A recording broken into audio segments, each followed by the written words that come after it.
Sahabe radiyallahu anh'ın dövründə 4 veya 5 tane fətva verən sahabe var idi. İstər Ömer radiyallahu anh olsun, bir neçə sahabe. Geri qalanlar cürət eləməzlərdi fətva verməyə. Çünki bu o qədər məsuliyyətli işdir. Allah adından bir söz söyləməyin məsuliyyətli işdir. Ondan dolayı bu mövzuda düşünməyimiz daha təqdirə layiqdir. Bəli. Allahın et dediyini edirsən, etmə dediyini etmirsən, dünya və axirət şərrindən Allah səni qoruyur və üçüncü olaraq Allah səndən razı qalır və Allah Azze və Celle sənə cənnət nemətlərini verir. Yaxşı, bəs insan təqvanı necə əldə edə bilər? Və deyir ki, وَالْحَامِلُ عَلَى التَّقْوَى İnsanı təqvaya daşıyan, təqvanı əldə eləməyə, təqvaya yönəldən şey nədir? Bismillahirrahmanirrahim.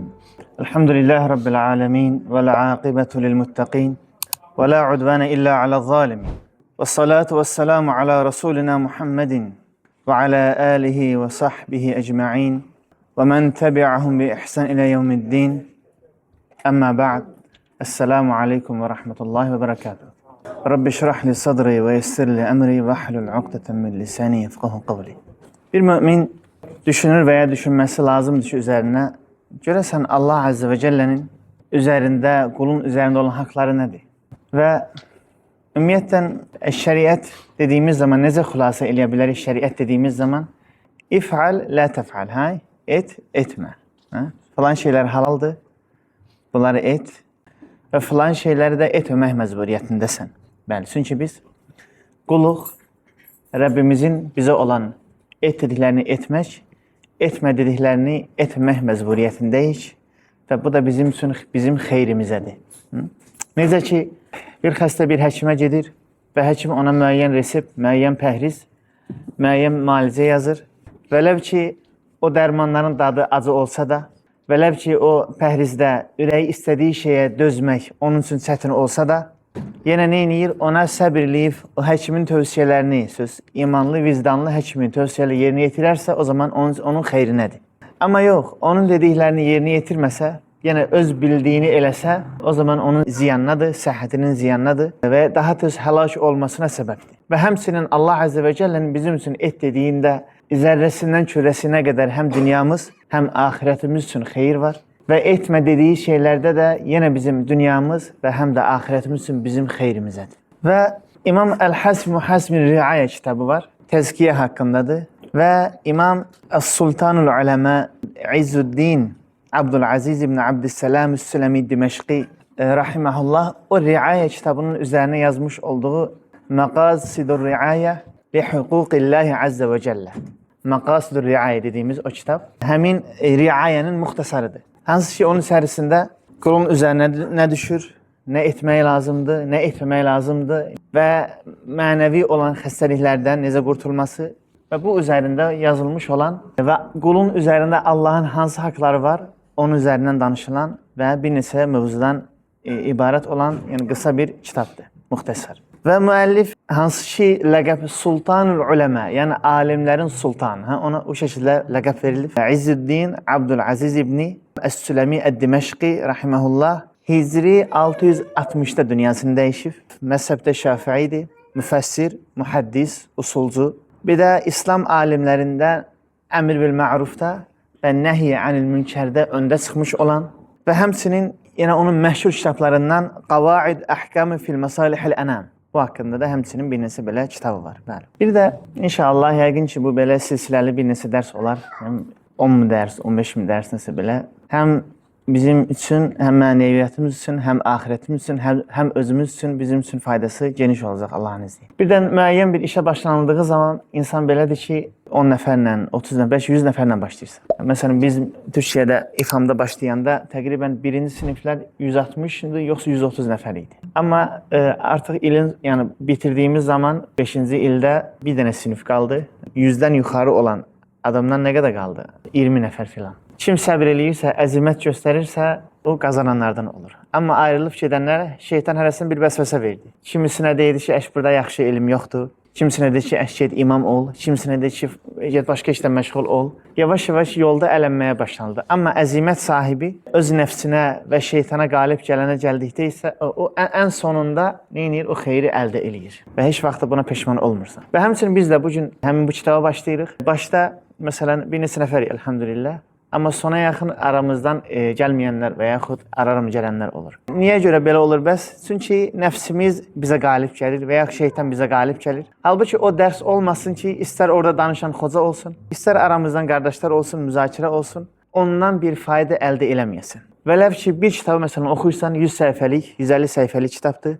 Onu 100 dəfə oxusan da, hər dəfəsində elə cümlə ilə, elə kəlmə ilə qarşılaşsan ki, elə bil heç bundan qarşılaşmamış kimi olursan. Ondan dolayı bunda əzimətli olmaq, səbirli olmaq, səbatlı olmaq bizim üçün əhəmiyyətlidir və xeyri əldə etmək üçün ən böyük səbəbdir və nailiyyətdir. Və müəllif rahimehullah başlayır Allahın adı ilə Bismillahirrahmanirrahim. Rabbi yəssir, ey Rəbbim asanlaşdır. Qalə Şeyx Allamə, əvhədu asrihi və fəridu dəhrihi.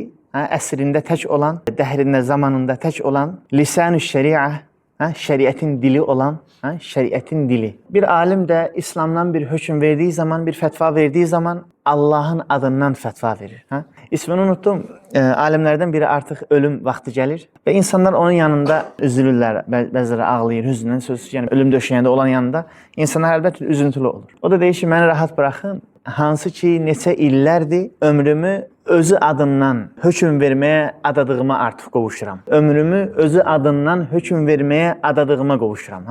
Allah adından hökm verməyə. Lisan-ı şəriə, şəriətin dili idi. Yəni Allahın dininin adından hökm verərdi. Şəriətin danışan dili idi, rahimehullah. Sahabə radiyallahu anhum dövründə 4 və ya 5 dənə beşə fətva verən sahabə var idi. İstər Ömər radiyallahu anh olsun, bir neçə sahabə. Geri qalanlar cürət eləməzlərdi fətva verməyə. Çünki bu o qədər məsuliyyətli işdir. Allah adından bir söz söyləməyin məsuliyyətli işdir. Ondan dolayı bu mövzuda düşünməyimiz daha təqdirə layiqdir. Bəli. Və Seyyidu Uləma-i Tariqa, təriqət alimlərinin seyyidi. Əbu Muhammed Abdülaziz ibn Abdüssalam ibn Əbil-Qasim Süləmi rahiməhullahu ta'ala mumliyən məqasidir riayə li İmam-ül Harith ibn Əsəd-el-Muhasibi. Və həmçinin onun Riayə adlı kitabı var. Hasib-ül-Muhasibinin, bəlkə bunun tərcüməsi olar, Riayənin. O da çox təsirli kitabdır və onun ixtisarıdır, hal-hal oxuyacağımız kitab. Və müəllif başlayır ki, Elhamdülillahilləzi la tətimmus salihatu illə bihi. O Allaha həmd olsun ki, salih əməllər ancaq onunla tamamlanar. İstər onun adı ilə olsun, istər onun müvəffəqiyyəti ilə, tövfiqi ilə olsun. Elhamdülillahilləzi la tətimmus salihatu illə bihi. Və sallallahu alə seyyidina və Mevlana Muhammedin və alə alihi və ashabihi əcmain. Sonra başdan müəllif rahimehullah gətirir ki, faslun fi husnil istima'i ilə kulli mə umirəl ibadu bil istima'i ileyh. Birinci nədən bəhs eləyir? Başlığı nədir? Gözəl dinləməkdən. Normalda səmi'a eşitmək deməkdir. Səmi'a zeydun savtən. Zeyd bir səs eşitdi. Yəni oturmuşdunuz, bizdən qulağına səs gəldi. Bir də var ki, istəməə. Görsən, ərəbdə qayda odur ki, artıq hərflər çoxaldığı zaman artıq məna daha da dərinləşir, daha da genişlənir. İstəməə nə demək? Sən özünü təvəccüh eləyirsən, özünü eşitməyə məcbur qılırsan ki, qarşıdakı danışanı dinləyəsən. Və nə deyir? Qulun özünə dinləməklə əmr olunan şeyləri gözəl şəkildə dinləmək fəsli. Yaxşı, gözəl dinləmək nədir? Husnul istima' an tusghiya ila ma tastami'u ilayhi min ghayri an tashghala qalbak. Dinlədiyin şeyi, qəlbini başqa şeylərdən məşğul etmədən o şeyi dinləmək. Adam bəzən olur ki, məsələn, gözün başqa yerdədir, amma qəlbin, xəyalın başqa yerdə. Başqa şeyə baxırsan, başqa şeyə qulağı asırsan, amma başqa şey dinləyirsən. Qəlbindən keçən başqa şeylərdir. O zaman həm qulağını, həm də qəlbini verməyin. Əv şeyən min cəvarihikə bi ghayri ma tastami'u ilayhi. Və yaxud orqanlarından başqa şeylərlə məşğul olmamaq. İstər telefonla olsun, istər başqa şeylərlə olsun. Və təqbələ aleyhi ilə mə yu'inuka alə fəhmi zəlik minəl iqbal. Bi'aynikə və həmçinin onu fəhm eləməyə sənə yardım edən şeylər. Məsələn, deyirlər, imam həmçinin xütbə oxunduğu zaman imama baxmaqlar, hətta baxmamaq tənzihə məşruhdur söyləyirlər, xütbə oxuyanda. Ondan dolayı gözünlə baxmaq, qulağınla dinləmək ki, o şeyi fəhm eləyəsən. Gözün və qulağın o şeyi anlamağa sənə yardımçıdır. Əv tənzira fi kitabin yəştəmilu alə zəlikə. Və yaxud kitab oxuyursan, o kitaba həm gözünlə, qəlbinlə tam olaraq vermək ki, oradakı sənə xeyir olan şeyi fəhm eləmək və anlamağın üçün. Və qad daminallahu subhanahu və ta'ala, Allah azze və cəllə öz öhdəliyinə götürür. Nəyi? Limən əhsənəl istima'a, kim dinləməyi gözəl qılırsa, kim gözəl şey dinləyirsə, ən yəhsul ləhul itti'adu vəl intifa'u və məstəmə ləhu və əsğa ileyh. gözəl şəkildə dinləyirsə və ona həqiqətən qulaq verirsə, Allah öz öhdəliyinə götürür ki, ondan o özünə nəsihət və ondan onun fayda götürməsinə. Əgər birisi gözəl şəkildə dinləyirsə və özünü ora verirsə, Allah da özünə, öz öhdəliyinə götürür ki, ona o faydanı, o nəsihəti o dərsdən, o həmin, o istər o kitabdan olsun, istər o həmin məclisdən olsun, o faydanı ona verməyə. Ki Allah Teala buyurur ki, İnnə fī zəlikə ləzikra limən kənə ləhu qalbun əv əlqəs-səm'a və huvə şəhid. Şübhəsiz ki, həmin İnnə fī zəlikə bəhs olunan mövzuda və Allah Əzzə və Cəllənin saymış olduğu ibrətli olan ayətlərdə ləzikra, xatırlama var, nəsihət alma var. Kimlər üçün? Limən kənə ləhu qalbun, kimin sağlam, səlim bir qəlbi var və o qəlbində oraya yönəldibsə, əv əlqəs-səm'a və yaxud qulağını oraya yönəldibsə və huvə şəhid, özü də orada olduğu halda. Onun üçün zikr mütləq olasın. Nədən dolayı? Qəlbini və zehnini, qulağını ora verdiyindən dolayı. O zaman başdan olaraq nədən başladı? Dinləməkdən. Çünki hər şeyin istər elm olsun, istər nəsihət olsun, istər müəyyən bir dinləməsi şey nə ilə başlayır? Gözəl dinləməklə başlayır. Əgər gözəl dinləməsən, fikrin orada burada olsa, o zaman mövzunun bəzisini anlayarsan, bəzisini anlamayarsan, yarım yamalaq bir şeydə istifadə edə bilməyəsən. Amma gözəl şey dinlədiyin zaman həm zehninlə, həm qəlbinlə, həm gözünlə, həm qulağınla ora verdiyin zaman, o zaman Allah Teala öz öhdəliyinə götürür ki, həmin qul oradan istifadə eləsin və həmin qul özünə nəsihət iddiaz götürsün. Və o zaman müəllif bundan sonra belə bir başlıq açır ki, Faslun fîmə yəcibu riayətuhu min huquqillahi Teala. Qulun üzərinə Allah haqlarından gözətməsi vacib olan şeylər. Hansı ki, bu Allahın haqqındandır və qulun üzərinə vacibdir ki, bunu gözətsin, bunu yerinə yetirsin. Yaxşı, riayə nə deməkdir? Riayətü şey, bir şey gözətmək. Hifzuhu minəl fəvat və nuqsan. Onu mühafizə eləməyin ki, ya o əlindən çıxmasın, ya da o əksik olmasın. Tam olaraq yerinə yetirməyin. Əlindən çıxmamağı və onun əksilməməyi. Və hüququllahi subhanahu və ta'ala, Allah subhanahu və ta'alənin haqlarına gəldikdə isə, Allah subhanahu və ta'alənin haqları iki qismdir. Birincisi, vacibləri yerinə yetirmək. İkincisi, muharram olanları tərk eləmək. Bu, Allahın qulu üzərində olan haqlardır. Və deyir ki, fəfi'lu kullu vacibin taqva. Bütün vacibləri, hər vacibi yerinə yetirmək təqvadandır. Və tərku kulli muharramin taqva. Hər haram olan şeyi də tərk eləmək bu təqvadır. Yaxşı, İnsanı təqvaya aparan şey nədir yaxşı? Bu suala cavab verir. Nə cavab verir Hüseyin abi? İnsanı təqvaya aparan şey. Və deyir ki, vəl-hamilu alə-təqva. Təqva demək ki, əsas rol oynayır. Bədəndəki, məsələn, maşındakı əsas rol nədir? Motorudur.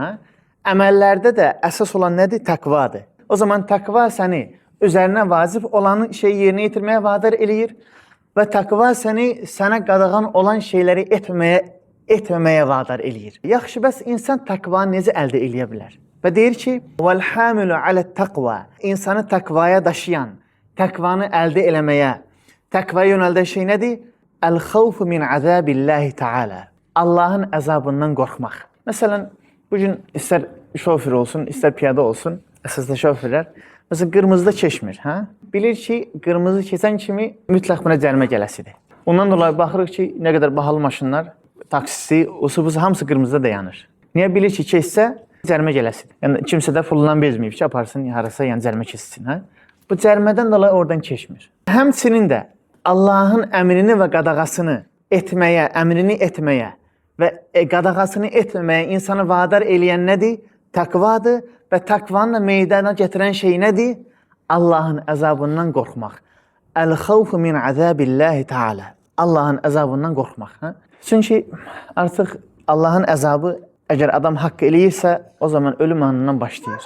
Ruhun bədəndən çətin çıxmağı ilə, mələklərin insanın ruhunu bədənindən ona əzab verə-verə çıxmağı ilə, bəzi adamlar var ki, günlərcə ölə bilmir, xırıldıya qalır. Ondan sonra qəbrin içərisində əzab çəkməyi ilə, məhşərdə əzab çəkməyi ilə, hesabı uzun müddət gözləməsi əzab çəkməyi ilə, sonra Allah Əzzə və Cəllənin huzuruna hesab vermək və sonra əzabı, ələmi çox şiddətli olan cəhənnəmin əzabını çəkməklə, qorxmaqdan, bu əzabdan. Və o zaman deyir ki, فَمَنْ أَتَى بِخِسْرَةٍ مِنْهَا. O zaman kim Allahın etdiklərini edir, etmədiklərini etmirsə, فَقَدْ وَقَى نَفْسَهُ بِمَا رَتَّبَ عَلَى تَرِكَهَا مِنْ شَرِّ الدُّنْيَا وَالْآخِرَةِ. O zaman öz nəfsini qorumuşdur həmin adam. Nədən? Dünya və axirət şərlərindən. Allah'ın et dediğini edir, etme dediğini de etmirsə, o zaman özünü dünya və axirət şərlərindən qoruyubdur. Çünki heç bir zalim olmasın ki, Allah Azze və Celle onu 2 dəfə cəzalandırmasın. Bir dünyada və ikinci olaraq da axirətdə.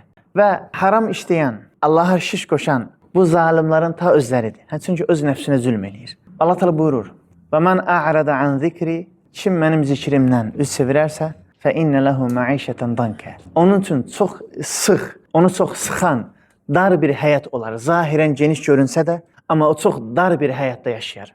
Onun darlığı elə onun üçün bir əzabdır. "Fəmən a'rada an zikri fə innə lehu ma'işatan danka". Ona əzab verən bir həyat yaşayar. Nədən dolayı? Çünki Allahın zikrindən üz döndərdi, Allahın qadağasını çeynədi, et dediyini etmədi, etmə dediyini etdi. Bəli. Və o zaman kim deyir özünü bu şeydən qoruyarsa, həm dünyanın, həm də axirətin şərrindən özünü qorumuş deməkdir. Və üçüncü olaraq da ma'a ma yahsul lahu min na'imil cinan və ridar rahman. Və cənnətin nemətlərini də əldə eləmiş olar. Rahman ona Allahın rızasını da əldə eləmiş olar. Allahın et dediyini edirsən, etmə dediyini etmirsən, dünya və axirət şərrindən Allah səni qoruyur və üçüncü olaraq Allah səndən razı qalır və Allah Azze və Celle sənə cənnət nemətlərini verir. Məsələn, kim istəməz ki, hansı bir vəzifəli şəxsi yanında bunun hörməti olsun? Ən azından fikirləşər ki, nə ziyan var, hardasa istifadə eləyərəm bunun adından. Bir də qaldı ki, Allah Azze və Celle'nin qatında sənin hörmətin olsun. Allah Azze və Celle'nin qatında, Rahman o Allahın qatında, tək olan məlikin, padişahın qatında səndən razı qalınsın.